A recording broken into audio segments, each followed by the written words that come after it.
ಎರಡನೇದು, ಇಡೀ ಬೆಂಗಳೂರಿನಲ್ಲಿ ನಾನೀಗಾಗಲೇ ಹಿಂದೆ ಹೇಳಿದಂತೆ ಕ್ಲೀನ್ ಮಾಡಲಿಕ್ಕೆ, ಬೆಂಗಳೂರು ನಗರವನ್ನು ಕ್ಲೀನ್ ಮಾಡಲಿಕ್ಕೆ ಒಂದು ಪ್ಲಾನ್ ಆಫ್ ಆ್ಯಕ್ಷನ್ ತಯಾರು ಮಾಡ್ತಾ ಇದ್ದೀವಿ. ಎಲ್ಲ ಕಂಪ್ಲೀಟ್ ಯಾವ ರೀತಿ ಮಾಡಿ ಅದನ್ನು ಎಲ್ಲಿ ಹಾಕಬೇಕು, ಅದನ್ನು ಎಷ್ಟು ಅಂತೇಳಿ ಅದಕ್ಕೆ ಕಾರ್ಪೊರೇಷನ್ಗೆ ಟೈಮ್ ಲೈನ್ ಫಿಕ್ಸ್ ಮಾಡಿದ್ದೀನಿ. ನಂಬರ್ ಕೊಡ್ತೀನಿ. ಸಾರ್ವಜನಿಕರು ಕೂಡ ಇಂಥ ಜಾಗದಲ್ಲಿ ಕಸ ಬಿದ್ದಿದೆ ಅಂತ ಯಾರು ಹೇಳಿದ್ರೆ ತಕ್ಷಣ ಹೋಗಿ ಅದನ್ನು 2-3 ದಿನದಲ್ಲೇ ಅದನ್ನು ಅಟೆಂಡ್ ಮಾಡೋಂಥ ಒಂದು ವ್ಯವಸ್ಥೆ. ಅವ್ರಿಗೆ ಕ್ಲೀನ್ ಬ್ಯಾಂಗ್ಳೂರು ಅಂತೇಳಿ ನೀವು ಅದನ್ನು ಹೊಸ ಒಂದು ರೂಪನ ಕೊಡಬೇಕು ಬೆಂಗಳೂರಿಗೆ ಅಂತ ಅವ್ರಿಗೆ ಹೇಳಿದ್ದೇನೆ. ಅದಕ್ಕೆ ಅವರು ತಯಾರನ್ನು ಮಾಡ್ಕೊಳ್ತಾ ಇದ್ದಾರೆ, ಅದಕ್ಕೆ ಹೇಳಿದ್ದೇನೆ. ಜೊತೆಗೆ ಎಲ್ಲೆಲ್ಲಿ ರಸ್ತೆ ಅಗಲೀಕರಣದ ಬಗ್ಗೆ ಕೆಲವು ಶಾಸಕರಿಗೆ ಹೇಳಿದ್ದೀನಿ. ನೀವು ಎಲ್ಲೆಲ್ಲಿ ಪ್ರಪೋಸಲ್ ಏನಾದ್ರು ಕೊಟ್ಟರೆ TDR ಕೊಡೋಕ್ಕೆ ರೆಡಿ ಇದ್ದೀವಿ ನಾವು. ನೀವು ಲೋಕಲ್ ಮಾಲೀಕರ ಹತ್ರ ಕೂಡ ನೀವು ಮಾತಾಡ್ಬಿಟ್ಟು ಹೇಳಿದ್ರೆ ನಾವೆಲ್ಲ ಕಡೆನೂ ನಾವು ಅದಕ್ಕೆ ಅವಕಾಶವನ್ನು ನಾವು ಮಾಡಿಕೊಡ್ತೇವೆ. ಒಳಚರಂಡಿಗಳ ಪಕ್ಕ, ರಾಜಕಾಲುವೆಗಳ ಪಕ್ಕ ರಸ್ತೆಗಳ ನಿರ್ಮಾಣ ಮಾಡೋದು ಕೂಡ ಅವ್ರಿಗೆಲ್ಲ ಗಮನಕ್ಕೆ ತಂದಿದ್ದೇವೆ. ಈಗಾಗಲೇ 300 ಕಿಲೋಮೀಟರ್ ಐಡೆಂಟಿಫೈ ಮಾಡಿದ್ದೀವಿ. ಇನ್ನೊಂದು 300 ಕಿಲೋಮೀಟ್ರು ನೀವೇ ಎಲ್ಲೆಲ್ಲಿ ಆಗಬೇಕು ಅಂತೇಳಿ ಸಜೆಸ್ಟ್ ಮಾಡಿ ನಿಮಗೆಲ್ಲ TDRಗಳನ್ನು ಕೊಟ್ಬಿಟ್ಟು ಅಲ್ಲಿ ಪಕ್ಕದಲ್ಲಿ ರೋಡು ಮಾಡ್ತೀವಿ.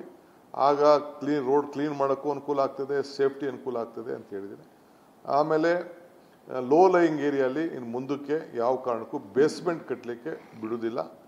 ಅದಕ್ಕೆ ನಾನು ಟೌನ್ ಪ್ಲಾನಿಂಗ್ ಅವ್ರ ಹತ್ರ ಮಾತಾಡ್ತೀನಿ, ಕೆಲವು ಲೀಡರ್ಸ್ ಹತ್ರ ಮಾತಾಡಿ ಎಷ್ಟರವರೆಗೂ ನಿಗದಿ ಮಾಡಬೇಕು ಅಂತೇಳಿ ಟೌನ್ ಪ್ಲಾನಿಂಗನ್ನು ಅವರ ಸಜೆಷನ್ಸ್ ಕೂಡ ನಾನು ತೆಗೆದುಕೊಂಡಿದ್ದೆ. ಯಾಕೆಂದರೆ ಭಾಳ ಕಡೆ ಲೋ ಲೈಯಿಂಗ್ ಏರಿಯಾ ಪಕ್ಕದಲ್ಲಿ ಪಾರ್ಕಿಂಗ್ಗೆ ಕಟ್ಕೊಬಿಟ್ಟು ಅಂಡರ್ಗ್ರೌಂಡ್ ಪಾರ್ಕಿಂಗ್ ಮಾಡ್ಕೊಬಿಟ್ಟು ಎಲ್ಲ ನೀರುಗಳನ್ನು ತುಂಬಿ ಇವತ್ತು ಅನೇಕ ಅನಾಹುತಗಳಾಗ್ತಾಯಿದೆ.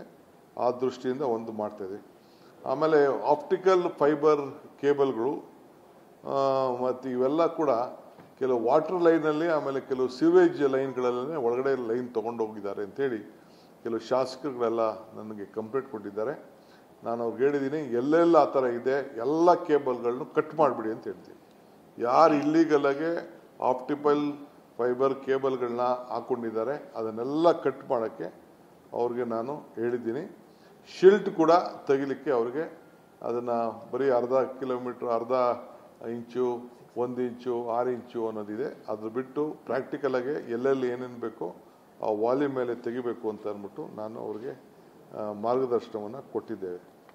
ಇದ್ರ ಜೊತೆಗೆ ಈಗ ಬೆಂಗಳೂರು ನಗರದ ಎಲ್ಲ ಆಸ್ತಿಗಳಿಗೆ ನಾವು ಅವ್ರಿಗೆ ಖಾತಾ ಮಾಡಬೇಕು ಅಂತ ತೀರ್ಮಾನ ಮಾಡಿದ್ದೇವೆ. ಸುಮಾರು 25 ಲಕ್ಷ ಆಸ್ತಿಗಳಿದೆ. ಅವ್ರಿಗೆಲ್ಲ ರಿಜಿಸ್ಟ್ರೇಷನ್ ಮಾಡ್ಕೊಳಕ್ಕೆ ಹೇಳಿದ್ದೀನಿ. ಸ್ಕ್ಯಾನಿಂಗ್ ಮಾಡ್ತಾ ಇದ್ದೀವಿ. ಡಿಜಿಟಲೈಸೇಷನ್ ಮಾಡಿ ಅದನ್ನು ಸ್ಕ್ಯಾನ್ ಮಾಡಲಿಕ್ಕೆ ಪ್ರಯತ್ನ ಮಾಡ್ತಾ ಇದ್ದೀವಿ. ಈಗಾಗಲೇ ಸುಮಾರು ಜನ ಮಾಡಿದ್ದಾರೆ. 5 ಲಕ್ಷ ಈಗಾಗಲೇ ರೆಡಿ ಇದೆ. ಅದು ಒಂದು ಮ್ಯಾಸಿವ್ ಒಂದು ಪ್ರೋಗ್ರಾಮ್ ಟೈಪ್ ಮಾಡಿ ಎಲ್ಲ ಆಸ್ತಿಗಳಿಗೆ ಅವ್ರಿಗೆ ದಾಖಲೆಗಳನ್ನು ಒದಗಿಸ್ಕೊಡುವಂಥದ್ದು. ಅವರು ಮುಂದಕ್ಕೆ ಟ್ಯಾಕ್ಸ್ ಕಟ್ಟೋದು ಮತ್ತೊಂದು ಮಾಡೋದಕ್ಕೂ ಕೂಡ ನಂಬರ್ಗಳು ಕೊಟ್ಟು ಸಾರ್ವಜನಿಕರು ಯಾರದೇ ಅವರವ್ರ ಆಸ್ತಿಗಳನ್ನ ಯಾವತ್ತು ಬೇಕಾದ್ರೂ ಅದು ಟ್ರಾನ್ಸ್ಪರೆನ್ಸಿ ತರಬೇಕು ಅಂತೇಳಿ ಇಲ್ಲಿವರೆಗೂ ಮ್ಯಾನ್ಯಲಲ್ಲಿ ಅದು ನಡೀತಾ ಇದೆ.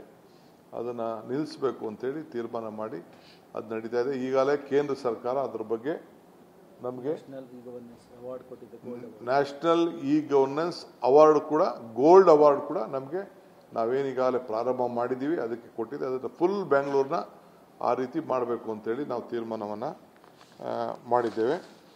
ಆಮೇಲೆ ಸ್ಕೈ ಡೆಕ್ಕು ಈಗ ನಾವು ಫಸ್ಟು ಹೆಮ್ಗೆಪುರ ಮಾಡಬೇಕು ಅಂತೇಳಿ ನಮ್ಮ ಆಲ್ ಅಪೋಸಿಷನ್ ಪಾರ್ಟಿ ಲೀಡರ್ಸು, ಕೆಲವು ನಮ್ಮ MLAs ಆ ಸ್ಪಾಟ್ ಕೊಟ್ಟಿದೆ. ಯಾಕೆಂದರೆ 20 ಕಿಲೋಮೀಟರ್ ಏರ್ಪೋರ್ಟ್ ಇದೆ, 20 ಕಿಲೋಮೀಟರ್ ದೂರ ಇರಬೇಕು ಅಂತ. ಸೊ ಅದಕ್ಕೆ ಹೆಮ್ಗೆಪುರ ಸ್ವಲ್ಪ ಸಮಸ್ಯೆ ಬಂತು ಲ್ಯಾಂಡ್ದು. ಅದು ನೈಸ್ ಜಾಗದಲ್ಲಿದೆ. ಅದಕ್ಕೆ ಏನು ಬೇಡ ಅಂತ ನಮ್ಮ BDA ಜಾಗದಲ್ಲಿ ನಮ್ಮ ಕೆಂಪೇಗೌಡ ಲೇಔಟ್ ಹತ್ರ ಅಲ್ಲೊಂದು ದೊಡ್ಡ ರೋಡ್ ಇದೆ. ಅಲ್ಲಿ ಮುಂದಕ್ಕೆ ಇದು ಕೂಡ ಹೋಗ್ತದೆ, ಅಲ್ಲಿ ಮೆಟ್ರೋ ಕೂಡ ಹೋಗ್ತದೆ. ಅದನ್ನು ಅಲ್ಲಿಗೆ ಶಿಫ್ಟ್ ಮಾಡಿ ಅಲ್ಲಿ ಅದನ್ನು ಪ್ರೋಸೆಸ್ ಮಾಡಲಿಕ್ಕೆ ಡೈರೆಕ್ಷನ್ಸ್ನ ಕೊಟ್ಟಿದ್ದೇವೆ. ಸೊ ಹಿಂಗೆ ಕೆಲವು ಮೇಜರ್ ಡಿಸಿಷನ್ಸ್ನ ತೆಗೆದುಕೊಂಡಿದ್ದೇವೆ. ಆಮೇಲೆ 10,000 ರೂಪಾಯಿ ಯಾರು ನಮ್ಮ ಮನೆ ಒಳಗಡೆ ನೀರು ನುಗ್ಗಿದೆ ಅವರೆಲ್ಲರೂ ಕೂಡ ಕಾಂಪನ್ಸೇಷನ್ 10,000 ರೂಪಾಯಿ ಕೊಟ್ಟು ಅವ್ರಿಗೆ ಡ್ಯಾಮೇಜಸ್ನ ಕಟ್ಕೊಡ್ಲಿಕ್ಕೆ ನಾವು ಎಲ್ಲ ಥರದ ವ್ಯವಸ್ಥೆಯನ್ನು ಕೂಡ ನಾವು